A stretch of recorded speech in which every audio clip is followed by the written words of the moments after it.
Bonjour amis spirituels et bienvenue sur ma chaîne Cœur de Cristal. Je réalise cette guidance en me servant des cartes comme support intuitif qui m'aide à canaliser par l'écriture. Tu vas tout de suite découvrir cette guidance pour les scorpions pour le mois de septembre. Je te rappelle que cette guidance est générale, ne prends que ce qui résonne en toi. Si ça ne résonne pas, c'est que ce n'est tout simplement pas cette guidance pour éclairer ton mois de septembre. Tu peux regarder la vidéo de ton signe ascendant et lunaire pour personnaliser un peu plus ta guidance. Enfin, je te rappelle que le temps est fluide. Il se peut que tu aies déjà vécu ou que tu vas prochainement vivre ce qui est évoqué dans cette vidéo. Je te remercie d'avance et si tu aimes mes guidances, n'hésite pas à t'abonner. Je te souhaite un bon visionnage.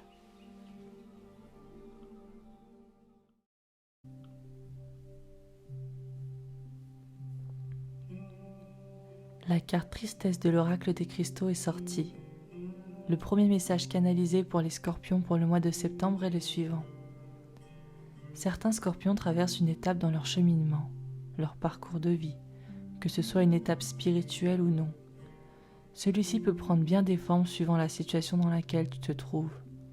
Comme toute étape, il y a un début et une fin. Une fin est aussi annonciateur d'un nouveau chapitre.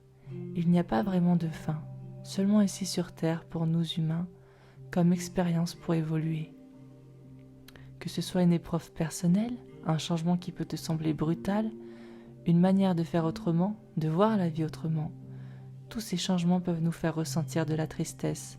Cependant, n'oublie pas que ce n'est qu'un passage temporaire, qu'une expérience nécessaire pour grandir et accepter le changement en nous-mêmes et dans notre vie. Ressens pleinement cette émotion de tristesse au mois de septembre. Comprends-la et accepte-la. La ressentir, c'est accepter pleinement qu'elle soit présente en nous et par la même occasion de transmuter ce qui doit l'être. Il t'est conseillé de ne pas ignorer cette tristesse pour pouvoir transmuter cette énergie qui pourrait te bloquer. Ton équipe lumineuse, peu importe comment tu la nommes, Dieu, les anges, les guides, te soutiennent à travers ce ou ces processus. Ils t'accompagnent. N'hésite pas à leur demander de l'aide si tu en ressens le besoin. Ne te culpabilise pas si tu n'arrives pas encore à accepter cette énergie de tristesse. En prendre conscience est déjà un grand pas en avant. Tes guides te voient avec beaucoup d'amour et de compassion. Il t'est conseillé de te regarder avec ce même regard.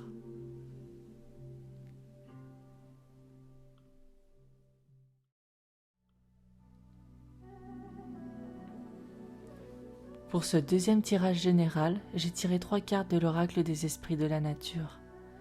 La carte du dragon me dit que tu as une fausse image de toi-même, et par conséquent, tu renvoies une fausse image de la personne que tu es vraiment. Cette image que tu te donnes n'est pas alignée avec ta vraie essence divine. Sois plus doux, douce avec toi-même. Ce masque a sûrement été une protection, un bouclier à un moment donné de ta vie.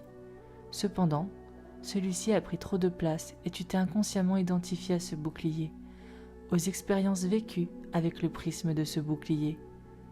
Sur ce mois de septembre, tu vas te rendre compte quand c'est ton masque de protection qui s'exprime et interprète les choses. Avec cette prise de conscience, tu pourras retrouver ton propre prisme et tu pourras commencer à te détacher de ce bouclier, encore et encore un peu plus à chaque expérience. Ne te culpabilise pas quand cela t'est difficile. Une grande énergie de feu est en toi au mois de septembre.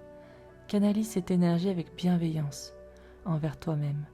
La vie va t'apporter des expériences en lien avec ce bouclier, ce rôle qui n'est pas à toi, et lâche encore plus cette armure. À chaque expérience, tu te rapproches un peu plus de qui tu es vraiment. Cette deuxième carte, la turquoise, te dit que tu as envie que les choses bougent, que ça avance. Une énergie d'action, une envie d'entreprendre, un besoin même d'avancer, de plus de clarté, de réponse et de concrétisation dans la matière.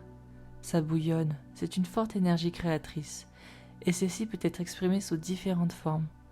Pour ce faire, il t'est conseillé de te faire confiance, et c'est ce que nous dit cette troisième carte, la carte Ayas Rock. Avoir confiance en ta propre guidance, en ta propre boussole interne, ton intuition. Même si la traversée peut te sembler longue et semée d'embûches, cette dernière te permet de mieux te découvrir et d'aller encore plus loin dans ce cheminement vers toi-même, dans ta propre réalisation.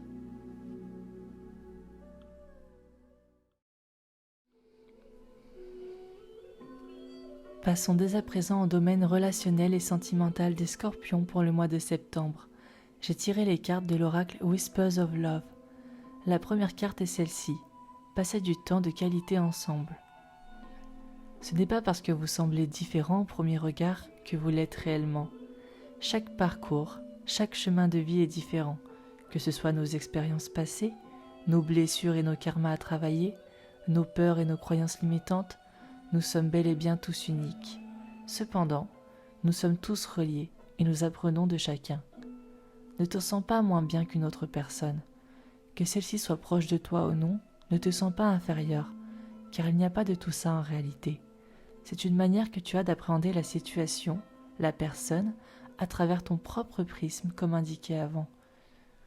Nous sommes bien tous égaux, même si nous n'avons pas les mêmes apprentissages, les mêmes expériences et émotions à vivre pour grandir et comprendre notre valeur.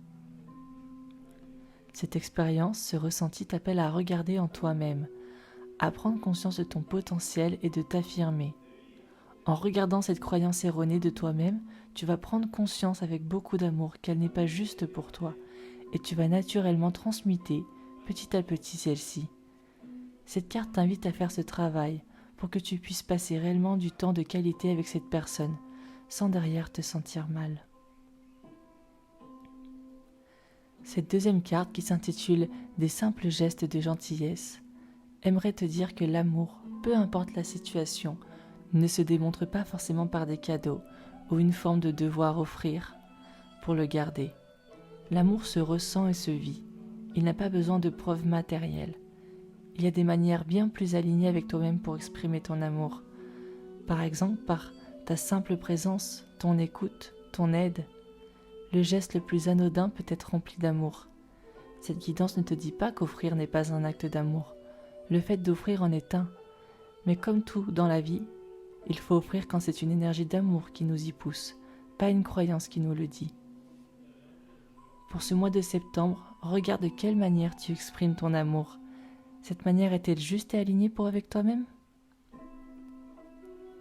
J'espère que cette guidance t'aidera à cheminer à travers les énergies du mois de septembre. Je te souhaite un très bon mois et j'espère à bientôt.